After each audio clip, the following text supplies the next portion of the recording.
Welcome back to Whiskey Happens. I'm Garrett Johnson. That's Travis Aston Martin. uh, episode something. We are talking single barrel today. We're going back to Heaven Hill because we can't stop talking about their distillery, and we're having a little bit of a tasting.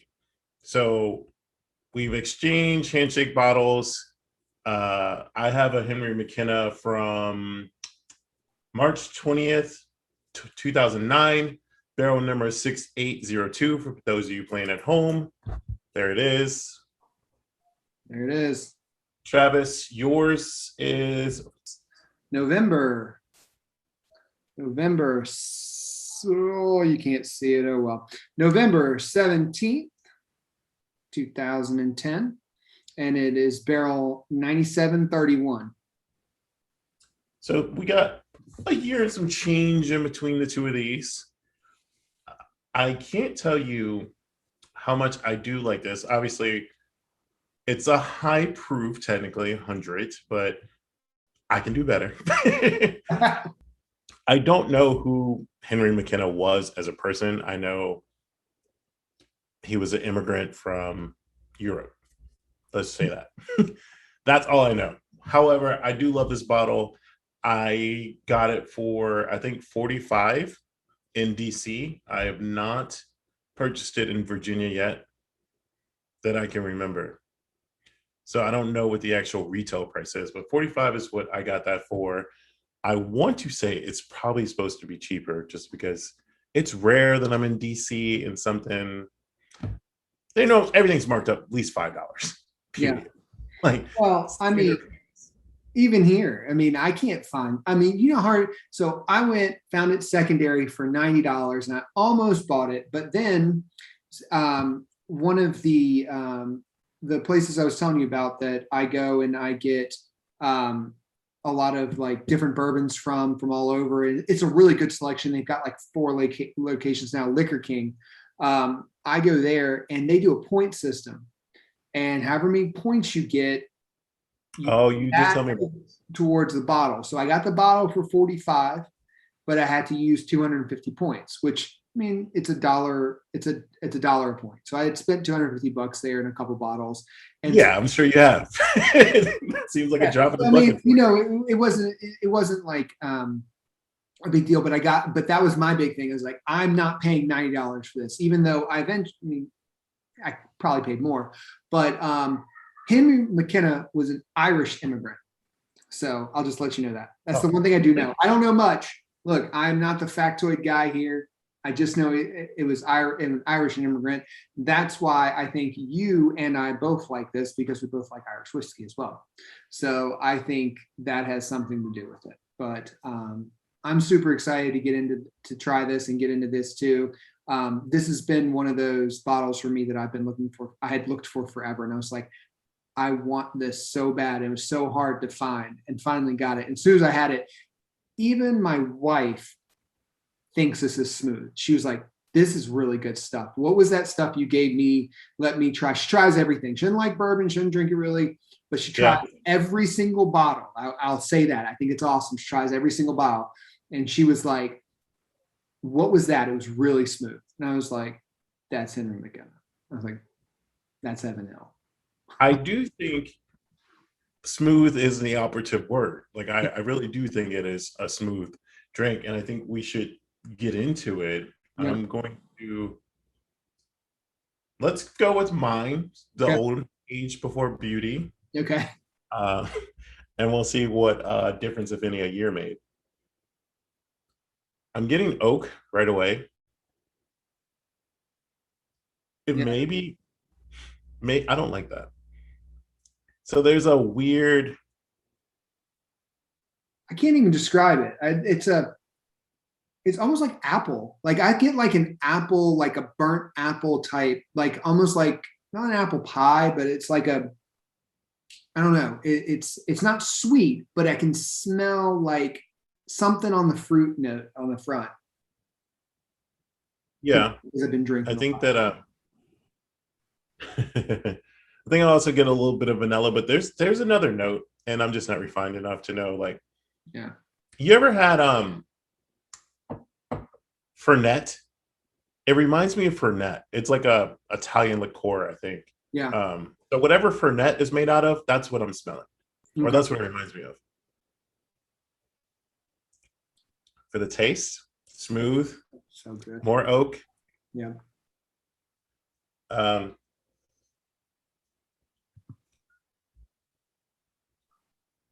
a little honey.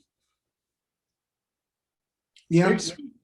Yeah, it's sweet. It's sweet on the back end. It's Yeah. definitely, and I feel like I had my bottle like a night or two ago, and I tend to always have it neat. I also like it on the rocks, but because it's so hard to find, I don't like watering it down. I like having it neat, but I let it air out for a good, like, probably 30 minutes because I was cooking and stuff. And when I came back to it, it just, I don't know. It's one of those ones that the flavor profile changes for me. Depends on what you're eating, depends on when you're drinking it, how much you're drinking it, what you're drinking it in. The other night I was drinking it just in a regular rocks glass, but neat. Yeah. Totally different to me taste than in the Glencairn. So it's really good. It's just really good. Yeah. It's funny you say about the taste, because I think the interesting about this is that forward is very sweet forward, but it does have a spicy finish. Yes. So that's probably the proof coming through. And I think we should just go ahead and get into. All right. So it's still the same smell. Not much changing. I don't know. Like, so for me, let's see, my Glencairn's wider nose base. So it's like mine probably is opening up a little faster. Plus mine's coming straight out of the bottle, where mine that I sent you was in a handshake bottle. So could have changed it slightly and is not opening up as quick. Mm. But mine's nuttier.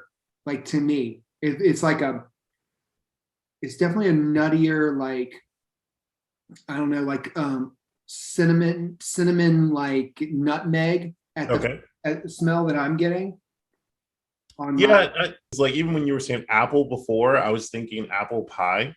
Mhm. Um, and then this one is definitely more reminiscent of that for sure.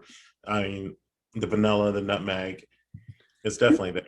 I'd love to know, like, when they're aged 10 years, but even though it's like it's age 10, it's 2021. Yours is a 2009, mine's a 2010, so it's longer than 10 years. So it's amazing how they still change, even though they've been aged for 10 years. All right.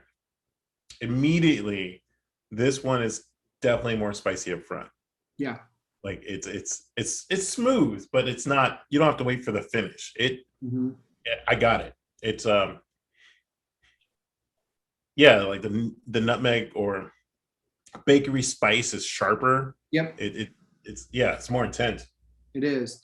But at the same time, it's smooth throughout. So it's not that kind of bite at the end. It's literally, you start to drink it and it just is smooth all the way through. Yeah, yeah. And it's just something that Heaven Hill, in my opinion, does really well. So I still don't think Heaven Hill I don't think they get as much notoriety, of course, as the Buffalo Traces and everything like that. They're not, people have them. People have, Heaven Hill, they have the McKennas, but you don't see people really talking about them a lot. And I don't know why, because to be honest with you, if I could buy this bottle at 40 some dollars readily available, this would be my go-to. I would have more than one bottle, and I'd have a couple always on hand to give away to people when I wanted to give them a really good bottle, because Generous.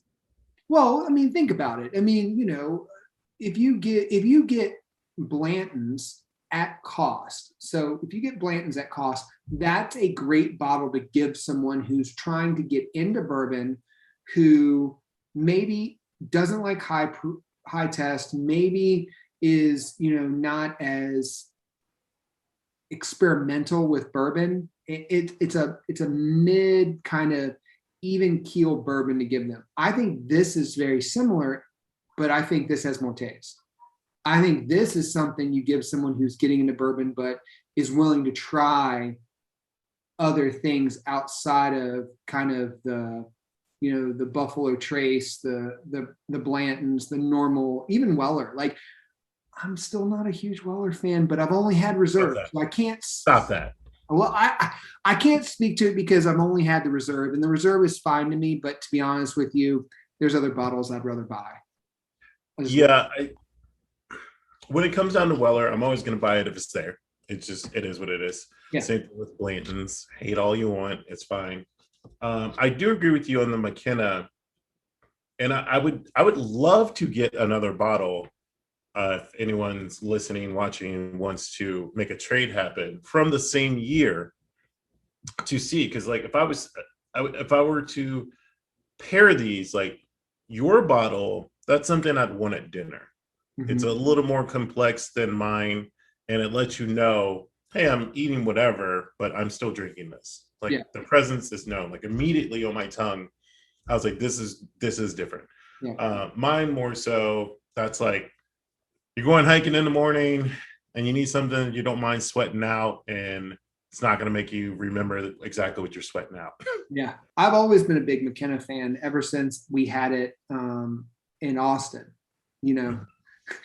I forget what we had in Austin because the guy just kept bringing out things, but I know it was one of them. And I didn't save that menu. Like I said, mine it gets smoother every time I keep drinking it. It's like, I've let it sit now. I'm starting to drink it. I'm going to go back to yours here in a minute. I want to see what that tastes like. But I'd love to know in the comments, guys, have you had McKenna? What year did you have? And what did you think about it? So we've got an 09, we've got a 10. What other years have you guys tried or have? And what are the taste notes that you're getting? Because you can see every year is different. And so I'd love to know what other years people are getting, because if I see another bottle out there, I might buy that bottle based upon what you guys are saying. So right. All right, well, that's gonna do it for us. And just remember, you can have a neat, or on the rocks, or in a fucking Coke. Whiskey happens. Cheers. Cheers. Double fisted.